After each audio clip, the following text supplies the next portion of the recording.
नमस्कार दोस्तों, कैसे आप सब। आशा है कि आप सब बहुत अच्छे होंगे। आप सबका स्वागत है राजस्थान एग्ज़ाम की दुनिया में। आज हम पढ़ेंगे किसान आंदोलन के जो मोस्ट इम्पोर्टेंट क्वेश्चन है, वो किसी न किसी एग्ज़ाम में आए हुए हैं। तो आइए पहले क्वेश्चन की ओर बढ़ते हैं हम अपने।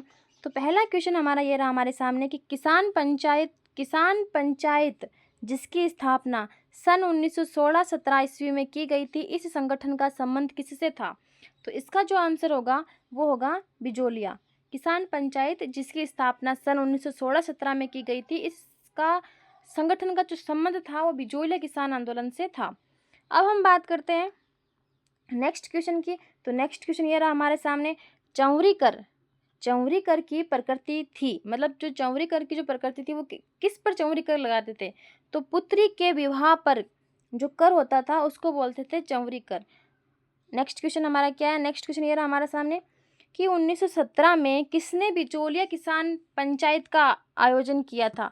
1917 में किसने बिचौलिया किसान पंचायत का आयोजन किया था? तो जो इसका जो आंसर होगा वो हमारे सामने ये रहा। इसका आंसर होगा विजय सिंह पथिक ने किया था। अब हमारा नेक्स्ट क्वेश्चन है कि सीताराम साधु का किस आंदोलन से संबंध था? सीताराम साधु का किस आंदोलन से संबंध था? तो इसका जो आंसर वो होगा वो हमारा होगा बिजोलिया कर्षक आंदोलन से। किससे था? बिजोलिया कर्षक आंदोलन से। नेक्स्ट क्वेश्चन हमारा ये रहा, निम्नलिखित ठिकानों में से किसने चौरी कर लगाया था? कौन सा कर? चौरी कर, जो कि पुत्री के विवाह पर लगाते थे, वो कौन सा कर था? चौरी कर कहलाता है। और ये जो कर है किसने लगाया था? ठिकानों में से किसने चौरी कर लगाया था? तो इसका जो आंसर होगा वो होगा बिजोलिया। क्या आंसर होगा इसका? बिजोलिया। और ये जो क्वेश्चन है वो CET 2023 में आया हुआ है, तो ये अभी मोस्ट इम्पोर्टेंट क्वेश्चन है। अब हम बात करते हैं नेक्स्ट क्वेश्चन की। तो नेक्स्ट क्वेश्चन ये रहा कि विजय सिंह पथिक द्वारा बेरीसाल में गठित किसानों के संगठन का नाम क्या था? विजय सिंह पथिक द्वारा बेरीसाल में गठित किसानों के संगठन का नाम क्या था? तो इसका जो आंसर होगा वो होगा उपरमाल किसान बोर्ड। उपरमाल पंच बोर्ड नहीं, उपरमाल किसान बोर्ड। क्या होगा? उपरमाल किसान बोर्ड। ये जो क्वेश्चन है ये भी 2024 में आया हुआ है। अब हम बात करते हैं हमारे नेक्स्ट क्वेश्चन की ओर। तो हमारा नेक्स्ट क्वेश्चन ये रहा हमारे सामने कि बिजोलिया किसान आंदोलन में कब किसानों से असिंचित जोतों से त्याग पत्र देना आरंभ किया गया था? तो ये भी क्वेश्चन 2024 में आ रखा है। इसका जो आंसर होगा वो होगा 1927। इसका आंसर क्या होगा? 1927। बिजोलिया किसान आंदोलन में 1927 से किसानों से असंचित जोतों से त्याग पत्र देना आरंभ किया था। अब हम बात करते हैं नेक्स्ट क्वेश्चन की। तो नेक्स्ट क्वेश्चन ये रहा हमारा कि नानक भील नामक किसान की मृत्यु निम्नलिखित किस कृषक आंदोलन के दौरान हुई थी? जो नानक जी भील थे उनकी मृत्यु किस कृषक आंदोलन के दौरान हुई थी? तो इसका जो आंसर होगा वो होगा बूंदी। इसका आंसर क्या होगा? इसका आंसर होगा बूंदी। अब हम बात करते हैं नेक्स्ट क्वेश्चन की ओर। तो नेक्स्ट क्वेश्चन ये रहा हमारा कि बिजोलिया किसान आंदोलन के दौरान प्रवर्तित विद्या प्रचारिणी सभा के प्रवर्तक थे। बिजोलिया किसान आंदोलन के दौरान प्रवर्तित विद्या प्रचारिणी सभा के प्रवर्तक थे। जो ये क्वेश्चन 2016 में भी आ रखा है और 2019 में भी आ रखा है। तो इसका जो आंसर होगा वो होगा विजय सिंह पथिक। इसका आंसर क्या होगा? विजय सिंह पथिक। अब हम बात करते हैं नेक्स्ट क्वेश्चन की ओर। नेक्स्ट क्वेश्चन का हमारा क्या रहा? अगला क्वेश्चन हमारा ये है कि वर्ष 2021 में किसानों का सुअर विरोधी आंदोलन किस राज्य में चला था? तो ये 2017 में आ रखा है क्वेश्चन। 2017 में क्वेश्चन आ रखा है कि 1921 में किसानों का सुअर विरोधी आंदोलन किस राज्य में चला था? तो इसका आंसर होगा अलवर। इसका आंसर क्या होगा? अलवर में। अब हम बात करते हैं अगले क्वेश्चन की ओर। तो अगला क्वेश्चन हमारा ये रहा, ये भी 2021 पटवार में आ रखा है कि शेखावटी किसान आंदोलन सन 1947 में किसके प्रयासों से समाप्त हुआ था? शेखावटी जो किसान आंदोलन था वो 1947 में किसके प्रयासों से समाप्त हुआ था? तो इसका जो आंसर होगा वो होगा हीरालाल शास्त्री की। हीरालाल शास्त्री के प्रयासों से समाप्त हुआ। अब हम बात करते हैं अगले क्वेश्चन की ओर। तो अगला क्वेश्चन हमारे सामने ये रहा कि उपरमाल पंच बोर्ड का गठन किसके द्वारा किया गया था?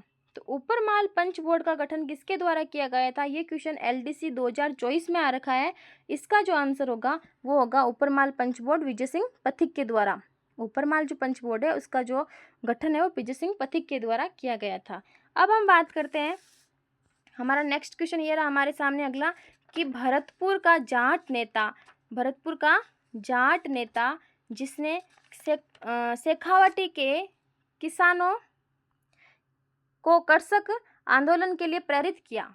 ये क्वेश्चन हमारे सामने 2020 में भी आ रखा है और 2019 में भी आ रखा है। मतलब ये जो क्वेश्चन है वो किसी ना किसी भर्ती एग्जाम में आ रखे हैं, किसी ना किसी परीक्षा में आ रखे हैं और किसी ना किसी ईयर आ रखे हैं, और ये आते ही रहते हैं, रिपीटेड क्वेश्चन है, किसी ना किसी भर्ती में तो आएंगे ही आएंगे।